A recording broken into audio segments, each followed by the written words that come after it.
everyone. My name is Molly Simmons. I'm from SWOP-Brooklyn. Thank you so much for this amazing event, and thank you for having us here today. I am one of the original founders and one of the current chapter reps of SWOP-Brooklyn. And for those who aren't familiar with our chapter, we were founded in October of 2019. So we are like almost a year and a half old, and we're so excited. And in the past year and a half, we really expanded into some of the most beautiful programs and efforts that we've seen. We have a thriving mutual aid fund that to date has paid out around $150,000 in emergency mutual aid funds for sex workers all across New York State. We have a weekly street outreach program that has now been expanded to include a monthly mobile medical unit through Callan Lord. This year is going to be particularly exciting for us as we try to revamp the old PROS network. We start working on a peer advocacy program.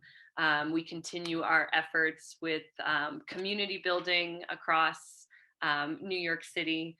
We've got programs like skill shares and support groups for sex workers. And we're also really excited to continue to tackle, or start for us to tackle and build coalitions with other groups like Decrim and Red Canary and Legal Aid.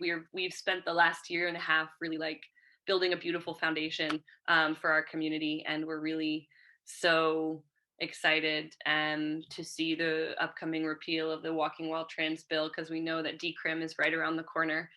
And so the reason that I'm here speaking tonight is to speak with the voices of SWOP-Brooklyn. We drafted a statement today in response to the legislation that was presented by Senator Liz Krueger. And just to urge people to oppose the end demand bill that she presented and urge support for the full decriminalization of sex work that's supported, for example, by Julia Salazar. SWOP-Brooklyn represents many different types of sex workers from many different backgrounds.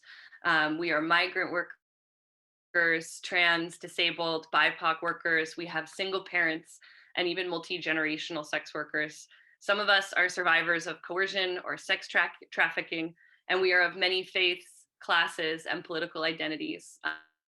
But we really stand united as SWOP-Brooklyn to organize for the well-being of our community, and which is why we support the full decriminalization, and why we felt it was necessary to make a really powerful and pointed statement in direct opposition to the legislation that Senator Liz Krueger proposed today, if anyone saw the article. Over the last few decades, sex workers and sex worker-led organizations have done so much research to show us how the Nordic model and the Swedish model, what we call the equality model here in New York, is so inherently damaging to sex worker communities. And we've only seen models like this used as an excuse to raid and arrest lower class men of color and migrant men, while putting sex workers into further risk by taking away our agency and systems of safety and self-governance. Really what drives something like the equality model, which Maya also spoke really wonderfully about, is this desire to end the sex industry altogether. Yet it always fails to put any system in place to replace the income that we need to live. Those of us who choose this work know that it's oftentimes the best and most sustainable option to support ourselves and our families' livelihoods, which is never considered. And we're told that we can never possibly know our own path to self-determination. The most marginalized of us are left behind and considered even more disposable by the state. Sex workers are often sacrificed in the name of helping survivors of sex trafficking. And again, we see this narrative where sex workers and survivors of sex trafficking are posed as opposites, as if our needs are diametrically opposed and as if we aren't often the same people. Conflating sex work and consensual sex work and sex trafficking is harmful, and we cannot solve a problem if we aren't first able to accurately voice what that problem is. We are the people this bill would affect, and we have our own voices, and we don't need people to speak for us, because doing so silences the voices of real survivors and sex workers. Um, and again, just want to like say that so many of us have survived trafficking situations ourselves, and coercive and difficult situations in our own lives. And time again, we are shut out of the conversations that go into crafting legislation, which directly affects our lives. The full decriminalization of sex work does not decriminalize trafficking, as many equality model supporters seem to believe. In fact, it makes trafficking easier to fight. And so a huge part of the mission that SWOP-Brooklyn wants to like undertake this year, and partner with others, is like demystifying and educating the general public on what it means to decriminalize sex work and to decriminalize the sex industry, and what it is exactly that we're fighting for. But on the opposite side of the bill that was just introduced today, we believe that there is a chance for New York to support its working class people in the criminalized sex trades with the full decriminalization of sex work. And we know that we have legislators who are on our side, and we're so grateful for the work that they've put in for that. In places that have embraced full decriminalization, we see lower rates of violence against sex workers, lower rates of coercion, and further access to self-determination for sex working people. This has been evidenced in reports and studies by Human Rights Watch, Amnesty International, and other human rights organizations, as well as sex worker-led organizations like Fackverbundet.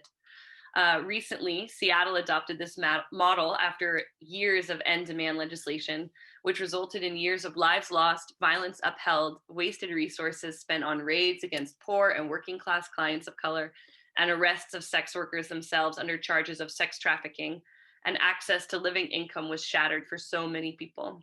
We as New Yorkers have the opportunity to follow in the footsteps of these successes, rather than witnessing more devastation to sex working communities after an already devastating year.